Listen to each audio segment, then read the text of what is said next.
But it was their last. The telegraph wires bore their messages right across Germany and as far as Belgium to summon new German leaders. Hindenburg and Ludendorff were sent post-haste by Moltke to stop the rot. Out of the confusion of retreat on a battlefront over 100 miles wide, they shaped a bold plan. The Russian Second Army was now dangerously ahead of the First Army, with the Masurian lakes lying between them. Using the well-developed railway system of East Prussia to its limits, the Germans would strike at the isolated Second Army, now nearing the insignificant village of Tannenberg. A German general with a French name, von François, a Russian general with a German name, Rennenkampf, a German general with a Scottish name, Mackinson, and a Russian general with a tragic name, Samsonov. These were the chief actors in the scene which followed. The lesser actors were some 500,000 soldiers who did the fighting and marching. This time it was mostly marching, particularly for the Germans, racing to cut Samsonov's line of retreat, to smash his army before Rennenkampf could bring him help.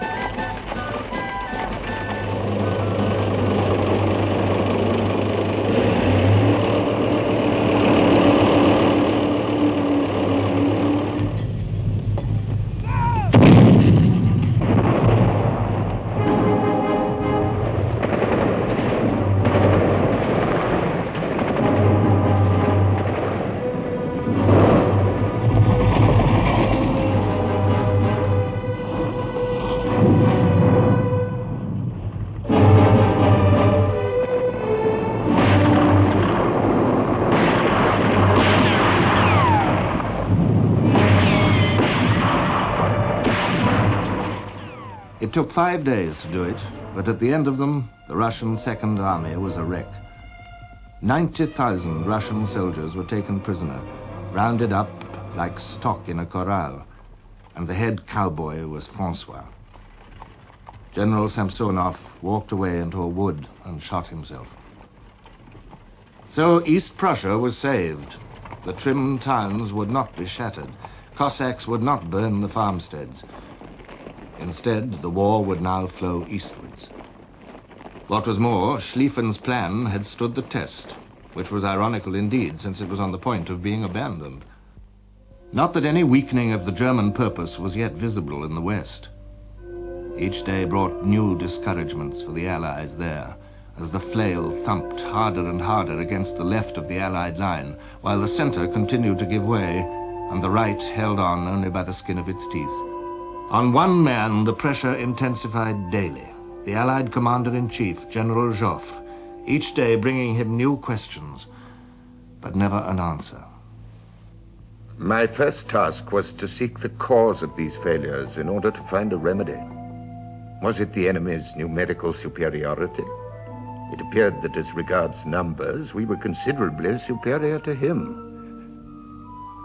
Was it the French army's leaders who were at fault? If so, Joffre knew what to do. The Minister of War told him, "Eliminate the old fossils without pity." And this Joffre would do. But there was another question, which was more disturbing. The French soldier is very impressionable, losing confidence as readily as he acquires enthusiasm, yielding to depression as quickly as he becomes exalted. Would he be able to hold out under this terrible strain? And Joffre also asked himself a question which went to the very roots of everything. Does the trouble lie in the strategic disposition of our forces? On August the 24th, General Joffre reached a conclusion which shaped history. What concerned me most was the encircling movement which the Germans appeared to be developing on our left. Now, it was the British alone who could offset this menace, and yet it was precisely this army to which I had no right to give orders. I had to content myself with suggesting. It seemed to me necessary, above all, to place on the left of the British army French troops to which I had the right to give orders. This simple proposition contained a mighty seed. and everything that happened confirmed the strength of Joffre's idea. On August the 26th, he went to his second meeting with Sir John French.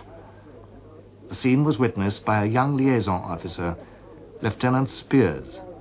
Joffre began to explain the purport of an order, extremely important, he'd issued. Whilst he was doing so, in walked Lansac, bustling in.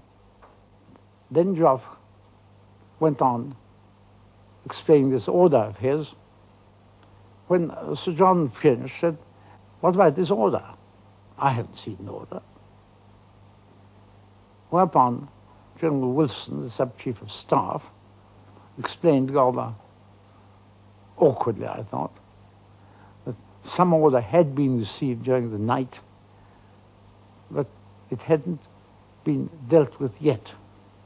I got the impression it had been translated.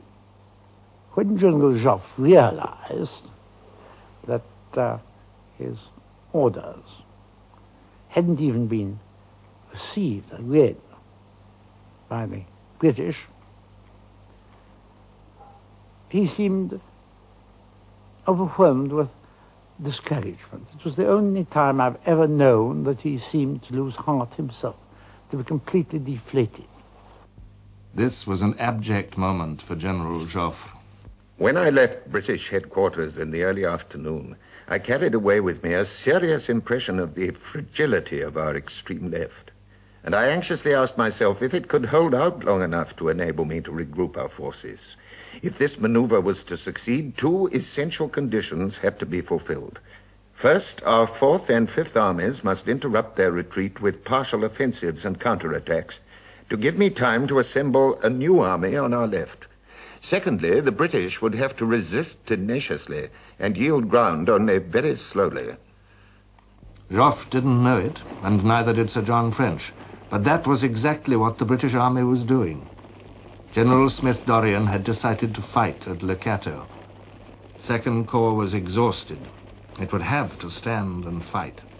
It was strengthened by a new division from England on the left, and Smith-Dorrien hoped that Haig's 2 divisions would show up sooner or later on the right. And so, on August the 26th, the anniversary of Crécy, Le Cateau joined the company of the many insignificant French townships which had been pitchforked into history on a summer morning. Things didn't start too well. It was not the British First Corps which appeared on Smith-Dorrien's right, but the German Third Corps. They come up like a football crowd leaving Hampstead Park. They come marching up in droves, firing their rifles from their right hips. They have absolutely no idea of aim. The British cavalry and horse artillery were driven in. The infantry in crude trenches and rifle pits were taken in enfilade, but they held on. And once again, their rifles had wonderful targets. We'd hardly got our head covered before the ridge, about 3/4 of a mile away, was literally swarming with Germans in their field grey uniforms. And they advanced, and we would receive the order to rapid fire. It was probably 3/4 of a mile away, an extreme range for a rifle, but we rapid fired at 15 rounds a minute at these advancing Germans, and they broke up into smaller groups of probably 6 or 8, advancing through a cornfield where the corn was in stooks. As we rapid fired, they took cover behind these stooks of corn. The line held, but the morning hours passed slowly as more and more German units came into action.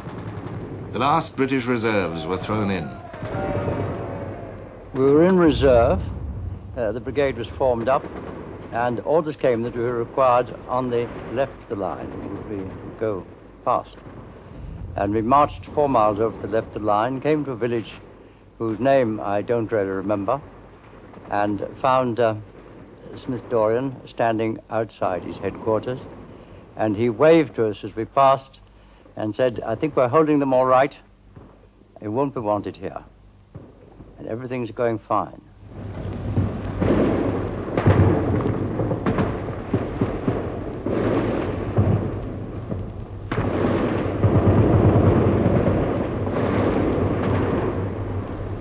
The exposed artillery batteries on the right flank lost heavily.